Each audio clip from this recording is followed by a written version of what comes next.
1분기 우리 경제 성장률이 마이너스를 기록했습니다. 10년여 만에 최악의 경제 성적을 낸 건데요. 이렇게 우리 경제가 역성장하면서 소득도 줄었습니다. 성장률 쇼크에 빠진 우리 경제 짚어보고 해법까지 알아보겠습니다. 서울시립대 경제학과 성한경 교수 나와 계십니다. 어서 오십시오. 안녕하세요. 안녕하십니까? 네, 1분기 성장률이 4월의 속보치보다 더 안 좋게 나왔습니다. 예. 예, 지난 4월 25일에 발표된 2019년 1, 4분기 실질 GDP 성장률이 속보치로서는 마이너스 0.3%를 보고했었는데요. 어제 0.4%포인트로 수정되었습니다. 네. 그래서 2017년도 4분기에 마이너스 0.1% 감소한 이래로 5분기 만에 마이너스 성장을 기록한 상황이고 분기별 경제 성장률로서는 글로벌 금융위기 이후 10년 만에 가장 낮은 수치를 현재 기록한 상황이라고 볼 수 있습니다. 네. 속보치와 잠정치가 차이가 나는 이유는 건설 투자의 경우에 있어서는 속보치에서는 0.7%포인트 감소한다고 보았는데 0.1%포인트 더 낮아져서 0.8%포인트가 되었고요. 마이너스.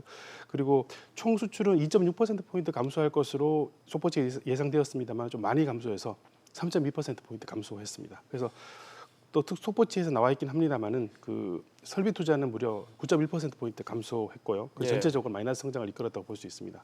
비록 민간 소비 지출이라든지 아니면 정부 지출이 플러스 성장을 하긴 했습니다만은 각각 0.1%포인트와 0.4%포인트이기 때문에 지난 2년간을 봤을 때 여러 분기보다 낮은 성장률을 기록했고 전년 동기 대비로 본다 그러면 설비 투자의 경우 같으면은 17.4%포인트 감소해서 금융위기 이후 최악의 상황이라고 볼 수 있을 것 같습니다. 업종별로도 조금 살펴보면요. 농림업의 경우에서는 전년 대비해 4.7%포인트 상승을 했습니다마는 건설업을 제외한 서비스에서 작은아마 플러스 성장을 했다 하더라도 제조업이나 관공업에서 3.3%포인트 감소함으로써 전체적으로 경제 상황이 좋지 않은 상황이고 뭐 일부에서는 이제 경제 정책을 비판하는 입장에서 봤을 때는 경제 위기로 가고 있는 것이 아니냐라는 의견을 내고 있는 것 같습니다. 네, 특히 수출과 투자가 감소한 영향이 큰 것 같은데 이 수출 감소와 투자 부진이 여전히 진행 중이지 않습니까? 예. 이 회복될 기미는 없는 겁니까? 예, 수출과 건설 설비 투자 부분을 보게 되면은 지난 1, 4분기의 다른 분기에 비해서 좀 증가율이 높게 나타나는 경향이 있는데 반해서 2019년도 1, 4분기는 오히려 하락하는 모습을 보인 것이 상당히 이례적이라고 볼 수 있을 것 같습니다. 예. 수출은 일단 미중 통상 갈등으로 인해서 전 세계 보호무역주의가 확산된 측면이 좀 있는 것 같은데요. 4월 기준으로 봤을 때는 중국이나 홍콩, 대만과 같이 중화권 경제로의 수출이 각각 14.1%, 28%, 4.8% 정도 감소했습니다. 하지만 대미 수출은 오히려 10% 정도 늘어나기도 했고요. 예. 품목별로는 작년에 반도체가 전년 대비 40% 증가했던 데 반해서 올해 4월까지 기준으로 봤을 때 전년 대비 23.7% 감소했고 LCD나 석유 제품의 수출 감소율 20%를 넘어서고 있는 것으로 나타나고 있습니다. 예. 그래서 작년에 수출 실적이 좀 좋았던 것은 반도체 호황에 의한 좀 착시 효과가 있었고 이제 좀 그런 부분이 사라지지 않았을까 생각을 가지고 있는 것 같습니다. 결국 수출이 회복되느냐의 문제는 미국이나 중국, EU와 같은 주요 수출국들이 견실한 경제 성장을 할 수 있느냐가 굉장히 중요할 것 같고요. 그래서 예. 구매력을 유지시켜줘야 되는데 당분간 글로벌 경기가 완만하나마 좀 하강 국면에 있기 때문에 전체적으로 감소되는 추세인 것 같습니다. 네. 투자의 경우로 볼 것 같으면은 건설 투자는 정부의 강력한 부동산 정책으로 인해서 좀 침체 국면에 있고요. 예. 설비 투자도 자동차라든지 조선에서의 구조 조정이 여전히 진행 중에 있기 때문에 경기 회복 가능성이 단기적으로는 좀 높지 않고 투자도 하강 추세에 있지 않을까 생각을 합니다. 네. 네. 그럼 우리 경제가 침체 국면에 들어갔다 이렇게 봐도 되는 걸까요? 예, 그렇습니다. 예, 여러 추이를 보게 되면은 1, 4분기 실적만으로 완전히 침체 국면이라고 말하는 건 조금 힘든 것 같습니다. 하지만 2, 4분기 실적을까지 보고 우리가 판단을 해야 될 것 같은데요. 네. 그럼에도 1, 4분기 실적이 대체로 다른 분기에 비해서 높게 나오는 게 일반적인 경향인데 반해서 마이너스 0.4%를 한 것은 염려되는 부분인 것은 확실히 맞는 것 같습니다. 수출과 투자가 좀 부진한 상황이고 명목 국내 총소득으로 보면은 0.8% 정도 감소했고요. 그리고 국민 총소득 GNI 기준으로 봤을 때는 실질로는 0.3% 정도, 그리고 명목으로 봤을 때는 1.4% 정도 감소한 상황이 있습니다. 근데 네. 실질 GDP 변화를 좀 우리가 전년 동기 대비로 살펴볼 필요가 좀 있는데요. 왜냐하면 실질 GDP 자체가 이렇게 분기별로만 살펴보게 되면 계절적 요인 같은 부분에 의해서 좀 명확하게 나타날 수 있지 않을 수 있고 또 전년 동기 대비로 살펴보면은 올해 경제 성장률을 어느 정도 예측하는 데 도움이 될 수 있을 것 같습니다. 그래서 네. 한번 지난 1, 4분기 실질 GDP 그 증가율을 전년 동기 대비로 살펴보면 1.7% 정도 증가한 것 같습니다. 그런데 2017년도 1, 4분기와 2018년도 1, 4분기를 각각 전년 동기 대비로 살펴보면은 증가율이 3.1%, 2.8%였는데요. 그해 2017년도, 2018년도의 실질 경제 성장률이 3.2%, 2.7%였습니다. 즉 1사분기 전년 동기 대비 경제 성장률과 그해 경제 성장률이 그렇게 차이가 나지 않았던 것 같습니다. 예. 그런 점에서 본다 그러면은 올해 경제 성장률도 2%를 넘기는 쉽지 않을 것으로 예상됩니다. 네, 1분기 성장률이 마이너스를 기록한 가운데 물가마저 5개월 동안 0%대에 머물렀단 말입니다. 이 디플레이션에 대한 우려도 커 보이는데 어떻게 보십니까? 예, 올해 들어와서 소비자 물가 지수가 전년 동월 대비 증가율 0.8%를 하락하는 것으로 시작을 해가지고 3월에는 0.8%, 0.4% 수준까지 떨어졌다가 어제 그 통계청에서 발표한 자료에 따르면 0.7%까지 좀 상승하긴 했습니다. 그럼에도 지난 5개월간 0% 수준에 머물고 있고요. 그걸 누적 기준으로 보게 될 것 같으면은 아마 그 0.6% 정도가 되기 때문에 1965년 이후 통계 작성이 시작된 이후로는 가장 낮은 수준에 머물고 있는 것으로 보입니다. 예. 그 원인으로서는 그 채소값이나 수산물 가격이 각각 9.9%, 1.3% 하락한 경향이 크고요. 집세나 공공서비스와 같은 서비스 물가 상승폭이 1999년 1월 이후로 가장 낮은 수준을 기록하고 있습니다. 예. 특히 정부에서 무상복지 정책 같은 걸 함으로써 주요 공공서비스 가격이 좀 전년 동기 대비 하락한 상황이고 최근에 물론 그 석유류 가격이 상승하긴 했습니다만은 그래도 전년 동기 대비해서는 하락한 상황입니다. 물론 뭐 소비자들이 느끼기에 외식 물가라든지 일부 소비재 가격은 상승한 것으로 나타나고 있습니다만은 전체적으로 봤을 때는 저물가 그 상황인 건 맞는 것 같습니다. 그래서 이 현재 소비나 투자나 수출이 모두 다 좀 부진한 상황이기 때문에 이런 물가 하락까지 같이 동반이 되게 되면은 디플레이션 우려가 나는 게 아니냐라는 우려를 하고 있는데요. 예. 그 물가가 낮은 것은 소비자 입장에서는 그리 나쁜 일은 아닙니다. 그리고 경제 성장률까지 높다 그러면 가장 좋은 상황, 우리 뭐 골디락스라는 표현을 쓰긴 하는데요. 그런 네. 상황이 가능한 건데 물가 상승률 하락이 경기 침체와 동반된다 그러면 디플레이션 상황으로 우리가 간주될 수도 있을 것 같습니다. 그래서 디플레이션 상황이 되면은 아무래도 그 돈의 가치가 높아지기 때문에 소비를 위축시키게 되고 그래서 그 내수 부진이 이어지면서 경제 성장률이 오히려 감소하는 퇴보하는 형태가 발생할 수 있습니다. 하지만 정부나 한국은행에서 생각하기로는 지금까지 낮은 물가 상승률이란 것은 그냥 공급 가격이 하락한 것이 수요의 문제는 아니다라고 판단하기 때문에 디플레이션으로 보는 것은 과도한 해석이라는 의견을 가지고 있는 것 같습니다. 네. 네. 지금 올해 경제 성장률 목표치를 보면 정부는 2.6에서 2.7%, 한국은행은 2.5%를 예상하고 있는데요. 말씀하신 여러 가지 상황을 감안해 봤을 때 하향 조정되지 않을까 싶은데 어떻습니까?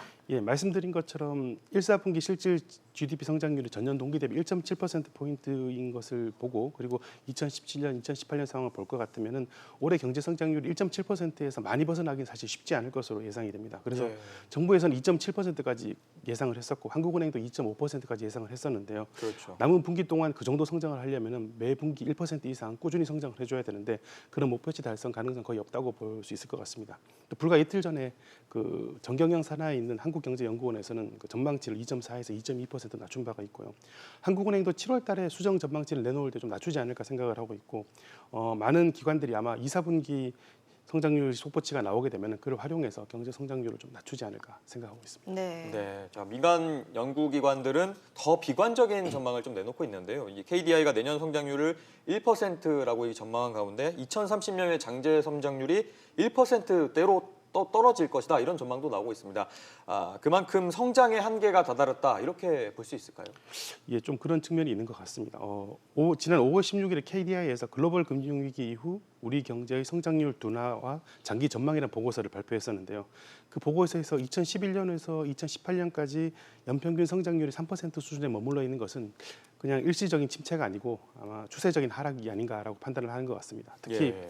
1인당 경제 성장률이 하락한 주요 요인이 뭐냐면은 노동 생산성이 증가세가 좀 둔화된 측면이 높다고 생각하고 만일 노동 생산성의 기여도가 획기적으로 개선되지 않는다 그러면은 말씀하신 것처럼 잠재 성장률이 둔화되면서 10년간 경제 성장률이 1% 후반에 머물 것이다라고 예측을 했습니다. 결국 획기적이면서도 지속적인 생산성 증대가 없다 그러면은 성장이 제약될 수 있는 한계에 다다른 것 같고요. 그리고 지금 경제 상황이 약간 그런 전조를 좀 보여주는 게 아닌가 싶은 우려가 드는 건 사실입니다. 네. 우리 상황이 이렇다 보니까 기준금리를 인하해야 한다는 목소리가 더욱 힘을 얻고 있는데요. 이번에 금통위에서도 금리 인하 소수 의견이 나오지 않았습니까? 인하 가능성 어느 정도로 보세요? 예, 지난 5월 금통위에서 조동철 금융금통위원이 기준금리를 0.25% 인하하자는 소수 의견을 주장한 바가 있긴 합니다. 1분기 경제 성장률이 마이너스이고 또 일단락될 것으로 기대했던 미중 통상 갈등이 오히려 더 악화되고 있는 상황인 것 같고 네. 또 수출, 소비, 투자 모두 다 부진한 상황이기 때문에 경기 진작을 위해서는 금리 인하를 좀 해야 되는 게 아니냐라고 주장하고 있는 것 같습니다. 특히 국고물 3년물 금리가 1.59% 정도로 낮아졌는데요. 이는 한국은행 기준금리인 1.75%보다는 낮은 금리 역전 현상이 발생한 것입니다. 예. 시중에서는 금리 인하를 좀 기정사실화 보고 있는 것으로 보이는 상황이기 때문에 네. 아마 하반기에는 좀 하락시키지 않을까라는 생각이 있긴 합니다. 근데 이주열 총재는 금리 인하 신호의 확대 해석에 대해서 굉장히 경계감을 보이고 있는 상황이고요. 그리고 지난 11월 달에 0.25% 인하시킨 게 불과 6개월 인상시킨 것이 불과 6개월 전이기 때문에 예. 금리 인하를 결정하는 건 쉽지 않을 것 같습니다. 제가 판단하기에는 생각보다 금리 인하가 그리 녹록한 문제는 아닌 것으로 보입니다. 왜냐하면 가계부채 증가 속도가 14년 만에 가장 낮은 수준이긴 하더라도 여전히 노동 생산성, 소득 증가 속도보다는 빠른 편이고요. 그리고 여전히 미국과의 금리 차이가 0.5에서 0.75% 정도까지 차이가 나는데 이 금리 차이가 격차가 더 확대된다 그러면 환율 불안이 좀 생길 가능성이 있습니다. 특히 지난 5월에 우리 원달러 환율이 22.7원이나 오를 정도로 좀 환율 좀 상당히 좀 오른 편이 있는데요. 예. 이런 금리 인하에 따른 환율 불안 요소도 좀 고려해야 되지 않을까 생각을 할 수 있을 것 같습니다. 네, 일각에선 정부의 소득 주도 성장에 대전환이 필요하다 이런 얘기도 나오고 있거든요. 여러 가지 지적을 하고 있는데 앞으로 정부는 좀 어떤 식으로 정책을 펼쳐야 될까요? 예, 소득주도 성장의 한 부분으로서 생각되었던 최저임금 인상에 대해서 정부에서 거의 공식적으로 인상 속도 조절해야 된다라고 얘기를 하고 있기 때문에 아마 그리고 소득주도 성장 자체가 정말 소득 증가를 이뤄내지 못한 측면이 있어서 사실 제대로 시작도 안 되고 마무리된 게 아닌가 싶은 생각을 가지고 있습니다. 예. 일부에서는 소득주도 성장의 실패를 인정하고 새로운 방향을 찾아라라고 얘기를 하고 있는데요. 사실 많은 국민이 원하는 것은 실패를 인정하는 것보다는 그냥 빨리 바람직한 경제 정책을 실행하는 것이 맞다고 생각을 하고 더 이상 그 소득주도 성장이라는 용어 자체가 이렇게 논쟁거리를 오르는 것이 좀 문제가 있는 것이 아닌가 생각을 하고 있습니다. 네. 단 그 정부에서 이제 청년층이나 노동층에게 재정을 투입해서 일자리를 만들어 주는 부분은 그걸 소득주도 성장으로 포장을 할 수도 있는데 그건 그냥 어떻게 보면 정부에서 당연히 해야 하는 복지 정책이나 아니면은 경기 부양책으로 해석될 수 있는 측면이 있을 것 같습니다. 그래서 정부가 해야 되는 정책은 뭐 소득주도 성장은 아닌 것 같고요. 예. 그렇다고 기업 친화적이라든지 노동자 친화적인 정부를 표방하는 것보다는 시장 친화적인 정부의 모양을 좀 보이는 것이 좋지 않을까 생각을 가지고 있습니다.